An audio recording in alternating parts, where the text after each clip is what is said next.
And I agree with. Okay.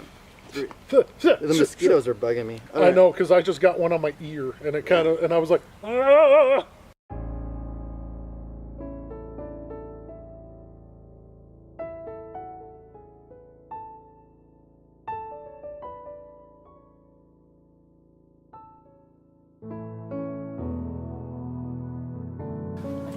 For those of you that watched the spoiler-free review and then came to this one, the mosquitoes that we were swatting at, that's why we were inside and not in the park today. Yeah, we felt like you would want to do a couple more video reviews and us get West Nile and yeah. Yeah. So, this is our spoiler-filled review. This is your only warning. Turn this off if you do not want any spoilers ruined for Avengers Age of Ultron. Or actually go and watch our spoiler-free review. Yeah, that too. You could do that. Yeah. That's the other option. Yeah. Too. We give you options. Yes. Aren't we awesome? Oh, we try to be. Yeah. So, Avengers Age of Ultron. Zach and I both, we loved it. I mean, it was a great, fun, entertaining piece of cinema. Yeah. All the actors were on par. I mean, Tony was spot on. He was Tony, like always. Not all the actors. No. No, there was one. And I don't think it's his fault. Who was that? Don Cheadle.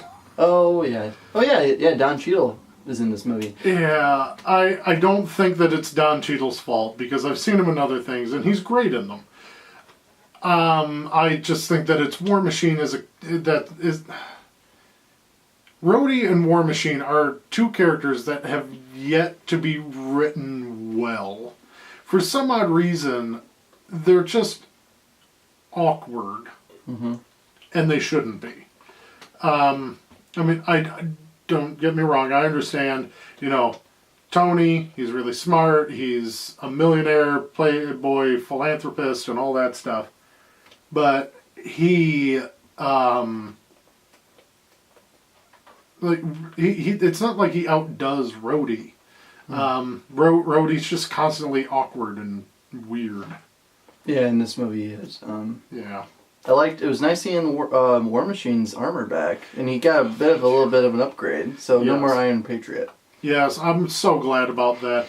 It almost feels like this movie ignores Iron Man 3, because Tony has armors, and in Iron Legion again, and then there's no Iron Patriot, there's no mention of Extremis or anything like that. And that's very true. They had to even talk about yeah.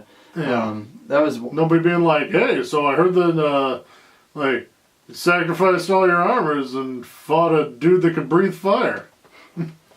True. Yeah. I think both of us thought it was a disappointment and a waste of a good character was the death of Quicksilver. Yeah. For those of you that listen to our spoiler-free may he rest review, in peace. For those of you that listen to our spoiler-free review, Quicksilver and the twins and the Vision in general, honestly, really great parts of the film. Mm-hmm. They were really well portrayed, acted, costumed. The representation of their powers was great for the most part. But if you for a 2.5 hour movie, they maybe got a half hour of that time. Maybe. Yeah. Probably 20 minutes. Yeah.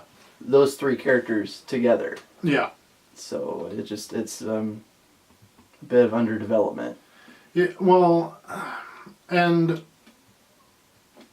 I don't know. I really loved their characters, and I wanted to see more of them. And I was sad to see Quicksilver go, especially because we actually got to experience him and see him and grow to like him for more than just one funny slow motion scene, Days of Future Past.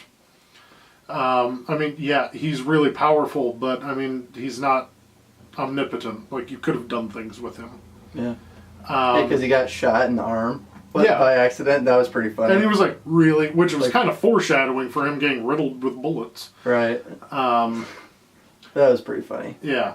The only other real complaint I had about a particular character, just in general and their abilities.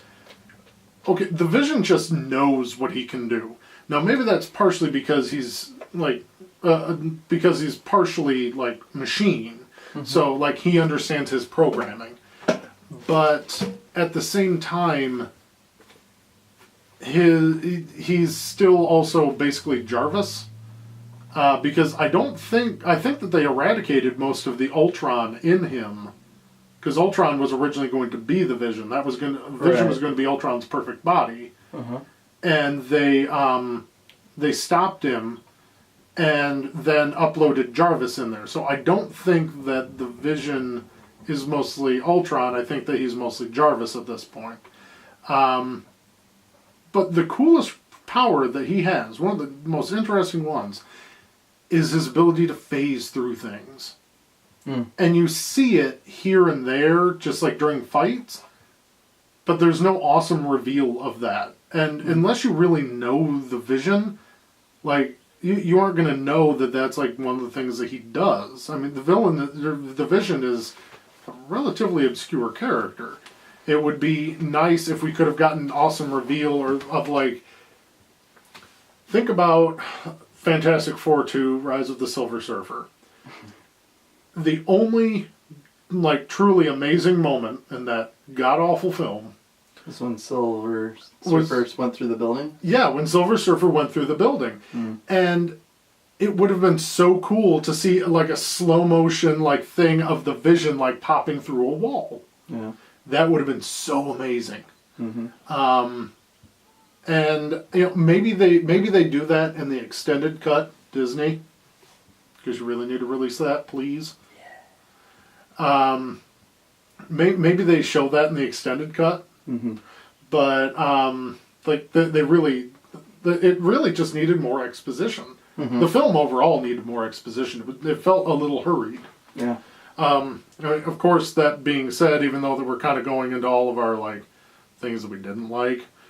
We did really like this movie. We've both agreed that we're going to go and see it again over the next couple of days. Yeah. In fact, I think that like Corey and Alicia and like basically all the other contributors for this group, like we're all going to go see it again. It just, I mean, everything that's in there is good.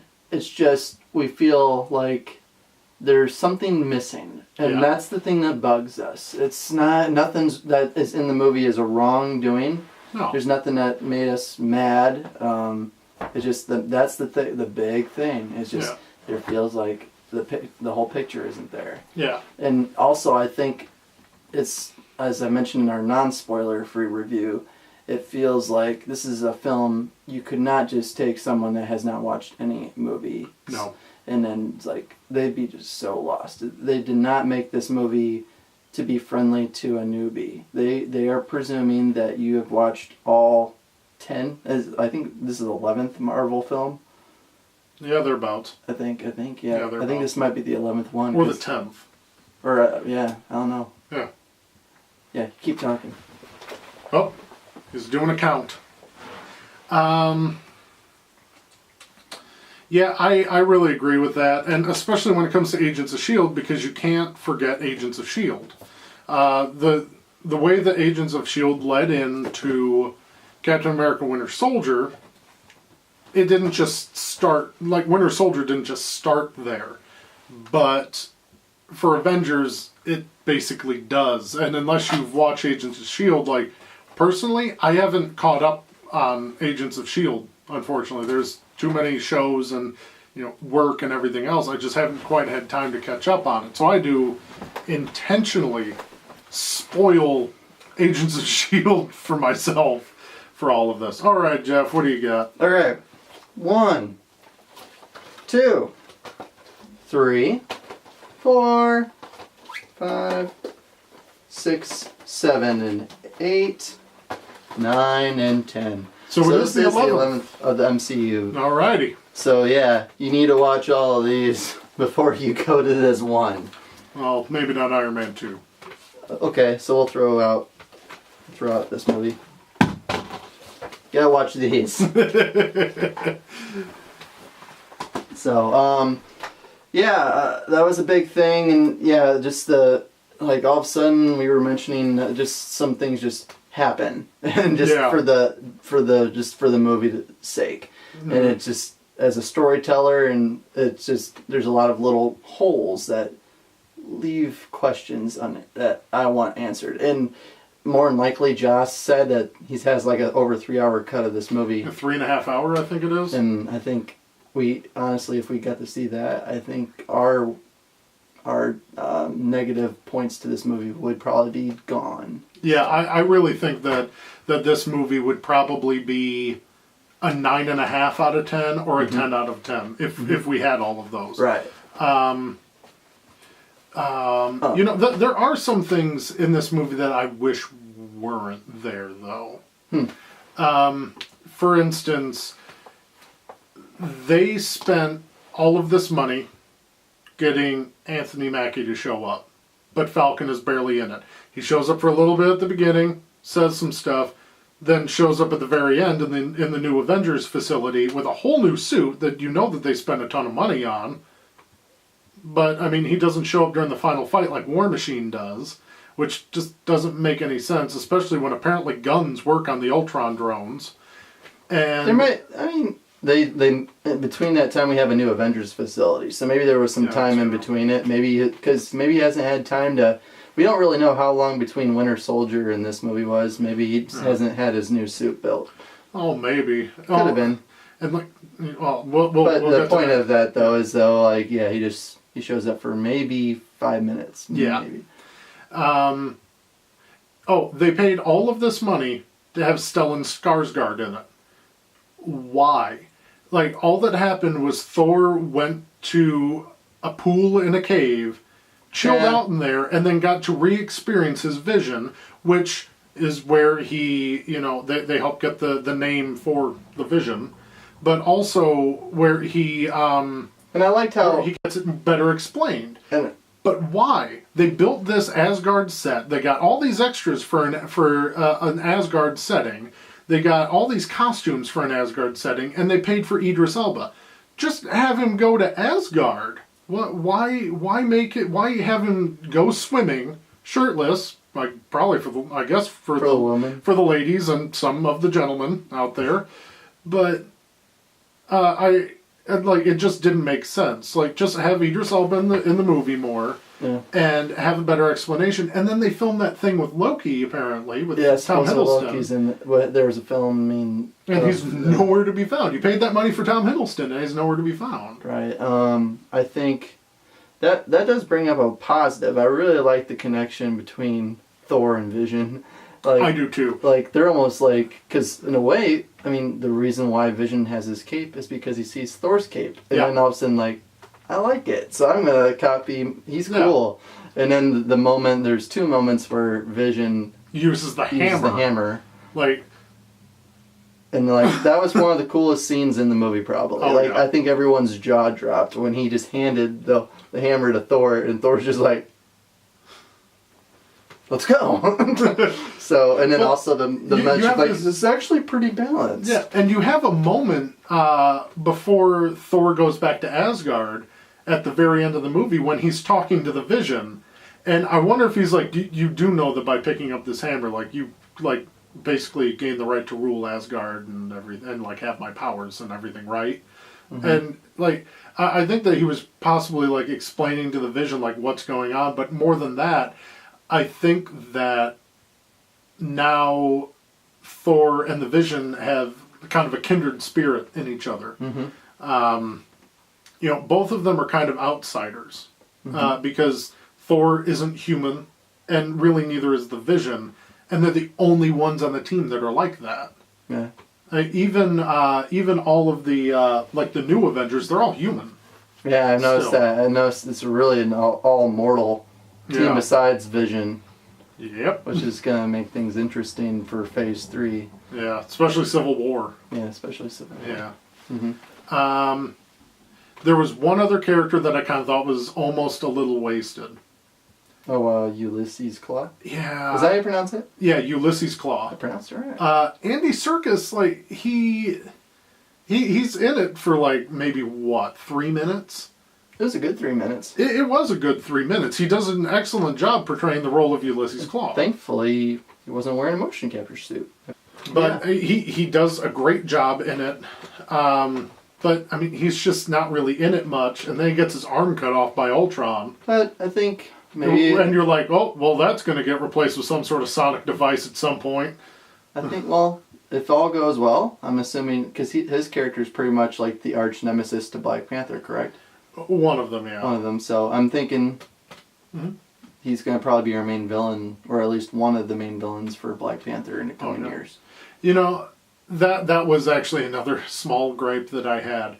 If you're going to have all of these other characters in there just a little bit, and you're going to actually bring up Wakanda, would it hurt to maybe not have Black Panther, but just have T'Challa in there? Maybe if not, like, not as Black Panther, and maybe not, like, in the film, like, interacting with people, but have him on the TV discussing, like, the Hulk's rampage through Wakanda. Right. That would be good. That being just bringing up Wakanda and the Hulk's rampage. That Hulkbuster Hulk fight was really awesome. Probably the best. Probably the highlight of the whole movie, in my opinion. Yeah, one of them. At least probably funny. The fight between Tony and Bruce. In the trailers, like, you weren't for sure. We kind of suspected later on that it was because of Scarlet Witch, which it was. Yeah. But just some of the moments that, especially that Tony was saying in the suit, was just so. Go to sleep. Go to sleep. Go to sleep. Go to sleep. Or my favorite was when I'm pretty sure it was his tooth that he spit out when the Hulk like gave him that look. He's like, "I'm sorry," and I really love that too. That was one of my favorite. I was like just laughing so bad. I love how the forethought was put in. I mean, of course by Tony, but again, Joss Whedon, that the Hulkbuster is not something that can necessarily just stop the Hulk. So what they had to do was make it so that it was modular, like the Mark 42 in Iron Man 3, and like what his new armors seem to be based on, this modular, fit any need kind of armor. And if the Hulk crushes one of his arms, he just dumps that chunk of arm and he gets a new one put on. Like, he has like probably 3 Hulkbuster suits, and then he just takes the bits that he needs. Yeah. That's really smart and like forward thinking, and honestly it was probably one of those things that made me look at the movie and go, huh, that is totally something that Tony would do. Yeah. Oh, and again with the Hulk, Banner being more in control of the Hulk. Yeah, obviously at the end of the movie he makes the decision to just stay up in the sky, just chilling. Well, I mean, crash somewhere. Yeah. Yeah, Fury says it, but. Well, yeah.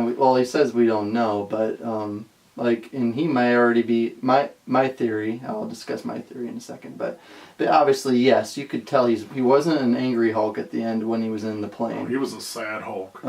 Yeah, play the lonely theme music from the old show, but yeah, he was in control, definitely. Like, he knew that. But and why did he leave her behind? Because he thinks that's what's best. I know, but like, we all know after that heartfelt discussion about her origins and the fact that she was sterilized, and the fact that she looks at him and says, "Do you think you're the only monster on the team?" Which, I'm in the theater, I'm like, "No, he's the only monster on the team. You're fine." But like, I don't like. I mean, I would have told her, no, you're not a monster. Like, the Hulk is a monster. Banner's not a monster either. Right. But I don't know. Yeah. I'm hoping. My theory is that he gets picked up by some alien race, and because obviously right now there's this thing that Universal still holds the rights to a solo film. So the only way that Marvel can use Hulk is if he's in someone else's movie. So my theory is that he'll show up in Guardians 2, and that will kind of be like a mix of Planet Hulk with Guardians, and then they'll come together because they'll hear that Thanos has gone to Earth to finish off the Avengers, and then they'll show up in Infinity War. I just thought of this. Okay, Thor had that huge vision of all of the Infinity Stones. Correct. why wouldn't Thor venture out into the universe to try and... So Thor could be in Guardians too. That's what I'm starting to think, is that Thor's going to be in Guardians too. That'd be cool. Or And- maybe at least a cameo. And maybe he would bring the Vision with him.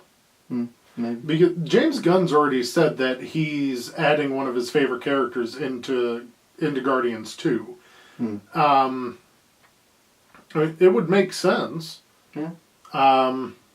And, possibly with whatever repercussions happen from Thor Ragnarok, because that comes out before Guardians 2. Yeah, in a way I forgot. Like, after this movie, after I got done watching it, I was like, I want to go into the list and see what comes after what, because I don't even remember. I know we got Ant-Man in a couple months, and next spring is Civil War. I don't know what the second movie of 2016 is, though, in the Marvel. Is it Doctor Strange, or is Doctor Strange 2017? I'm not sure. I couldn't remember. I know that... At least I hope it's 2016, because I just want to see Benedict Cumberbatch. I think it is, although they're saying that he may actually get revealed in Iron Fist. Oh. Yeah. He may make his debut in that. Interesting. Well, I mean, when it comes to like mystical stuff, like Iron Fist and Doctor Strange are probably two of the most popular ones in Marvel for that. I just know Benedict. I'm thinking money here. Like, I don't know if his paycheck would be a little too high for a TV show appearance, but... Well, maybe they would just increase his pay for Doctor Strange. That's true. We'll see. Yeah. It's very exciting, though, to be a Marvel fan, that's for sure. It's a super exciting time. Yeah. So, I don't know. Is there anything else that you wanted to discuss that we couldn't talk about before? I really feel like I'm going to need to break out my notebook, and I really don't want... Oh, Ultron's surprisingly funny. I just remembered that. I remember that Ultron is surprisingly funny. Yeah, that was one thing. I mean, we discussed it in the other review as well, but, like, the trailers made it seem like they were versing a Terminator that just had a much more complex AI. Yeah. Very serious in tone. The trailer was very brooding. Like, Bleak. the end of the world, like, there's no jokes, but it ended up being where Ultron made me laugh the loudest than any other character. Which was surprising. Yeah. Yeah. But he had a little bit of Tony in him, and that's...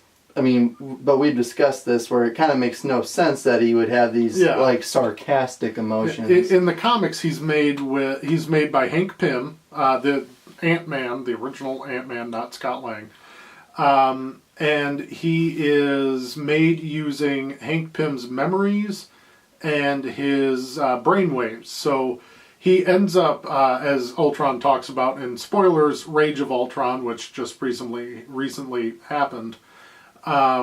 He's like Pym's kind of dark side in a way. But in this, he's mostly just like a Chitauri computer virus in a way. Yeah.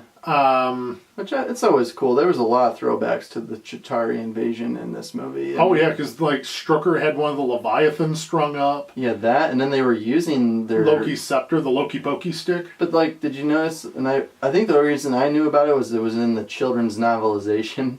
But like the Hydra. Wait, did you read the children's novelization, Jeff? No, I did not. You just flipped through it? I just flipped through for the photos in the middle of the book. Okay. Just checking. Yeah, but they're actually wearing Chitauri armor, like the Hydra agents in the in the first scene. That's if you look at it, like when you go back in the second time, look for it. But they're actually wearing Chitauri armor. Oh. They like modify it to work with what they're taking stuff from the fight in New York, as everyone likes to call it. Oh yeah, the Battle of New York. The Battle of New York. Yeah. So that's it. There's a lot of little things though. It all kind of ties together, and it's still amazing that we're even living in a world where that movies like this can happen. I remember talking with my grandfather back in the day about how amazing it would be to like see all these things on the big screen. And I mean, back then, like that was before CGI when I was little, because I'm talking like they wouldn't be able to do these I'm talking like 1992 or 93, which I suppose they could do CGI because you had the Liquinator. The Liquinator in Terminator 2. But I mean that was early 90s. And but I think that actually still holds up. Back so then does Jurassic Park. But they know what.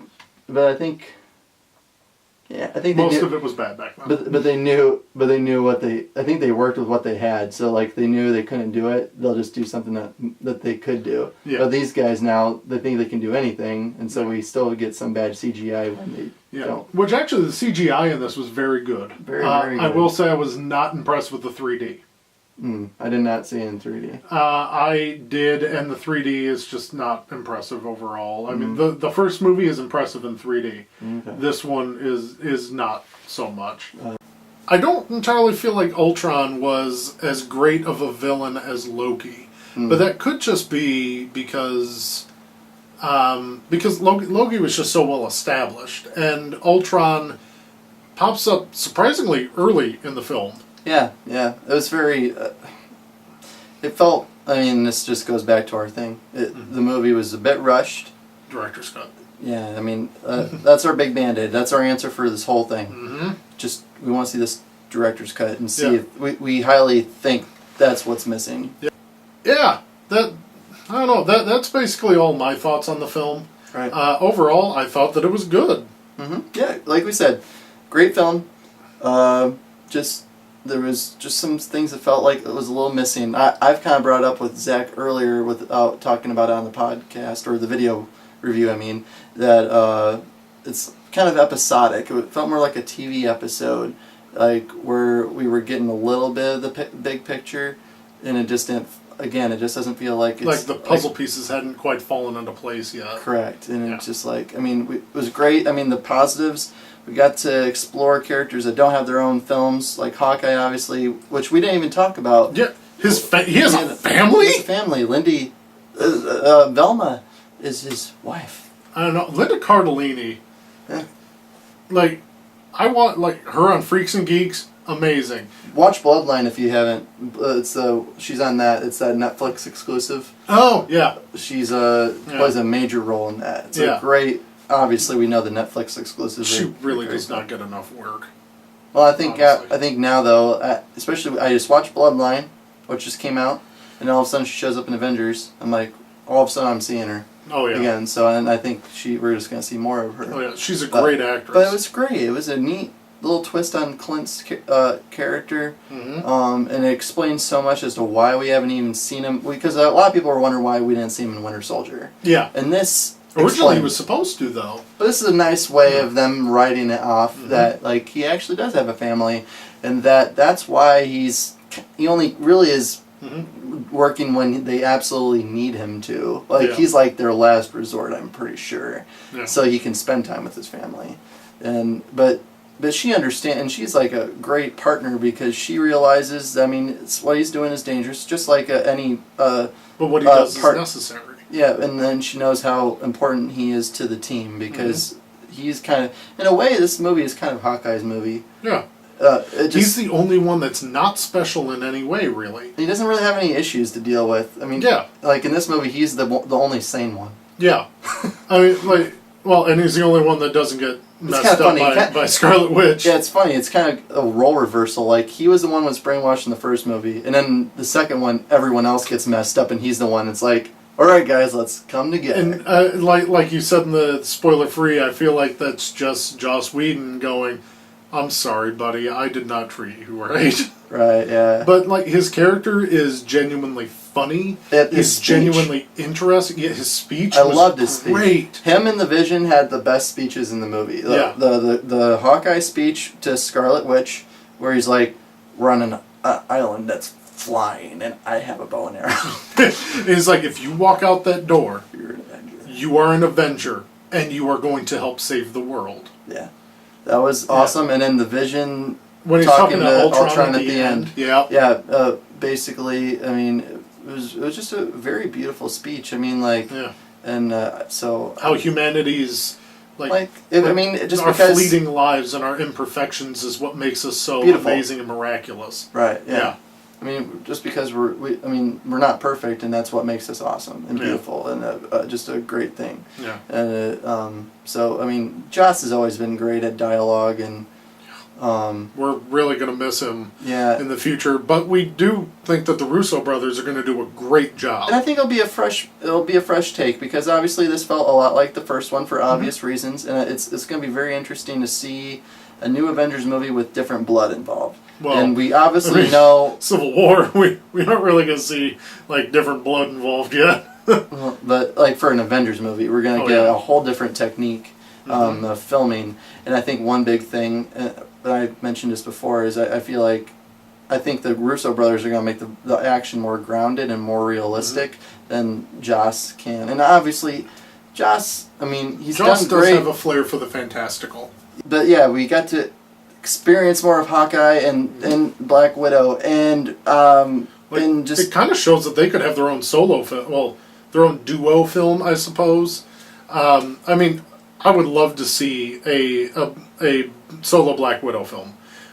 Because I mean, I agree with Mark Ruffalo, and for any of you that follow our Facebook page, we've been kind of discussing a little bit how we really do need to have more strong female characters in these movies. Like, a Wonder Woman movie's been killed over and over again, and like we can't get a really like strong female character on her own in a film. Yeah. Which it needs to happen, because boys aren't the only ones that like these movies. Right. Boys aren't the only ones that buy the merchandise or anything like that. You know, the girls need strong female role models too.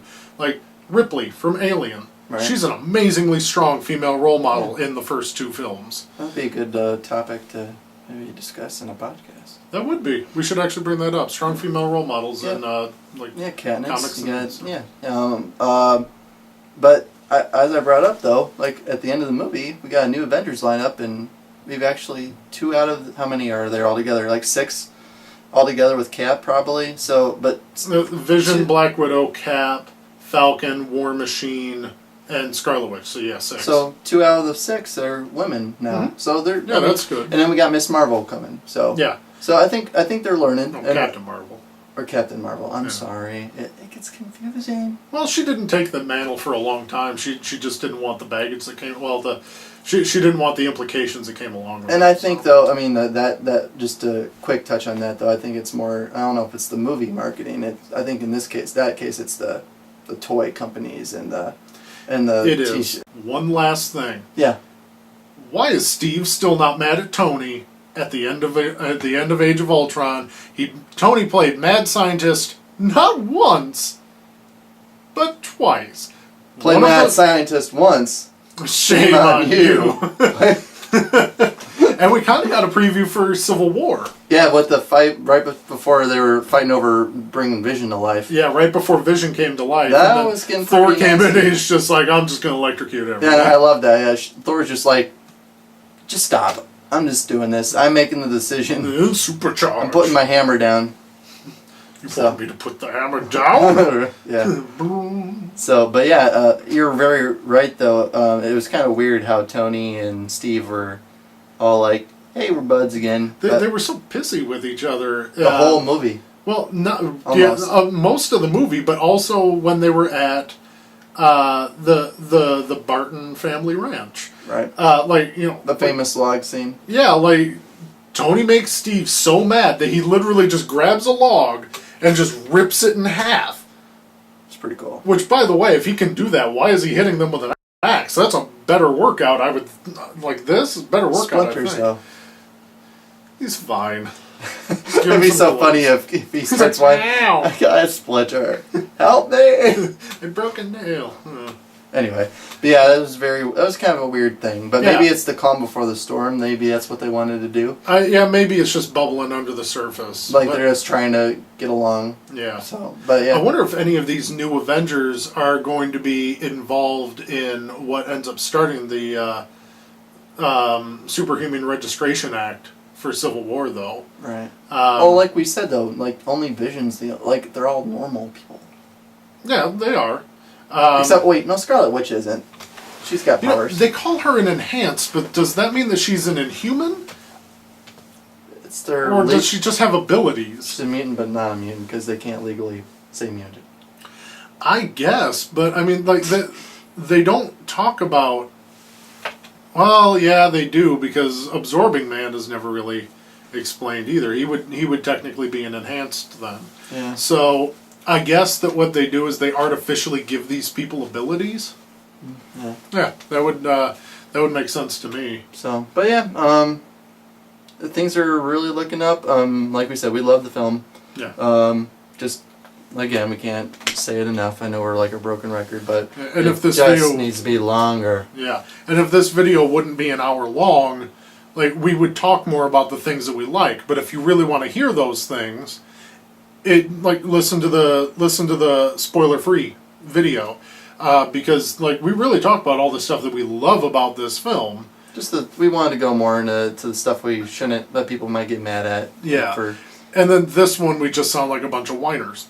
But trust us, we love it, and he's Yes. gonna watch it again this weekend. I might do the same. So. If not tomorrow, then Sunday morning. Yeah. So. But thanks for spending time with us.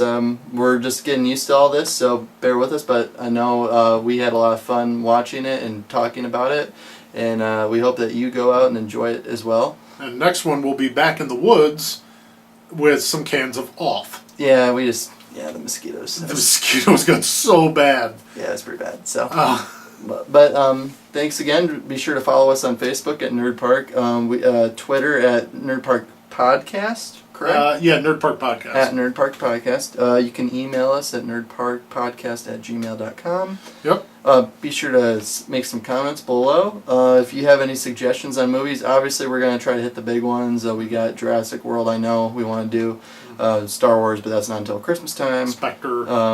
Spectre. I mean, obviously the big ones. But if there's any that you suggest that we should go out and see, or even if it's an old one, we kind of want to do some retrospective old reviews. Just give us some suggestions. We'd love to try it out. So just work up these review muscles. Oh, yeah, definitely. So, again, thanks again. My name's Jeff. And I'm Zach. And thank you again for checking out Reviews in the Park. Go. See ya.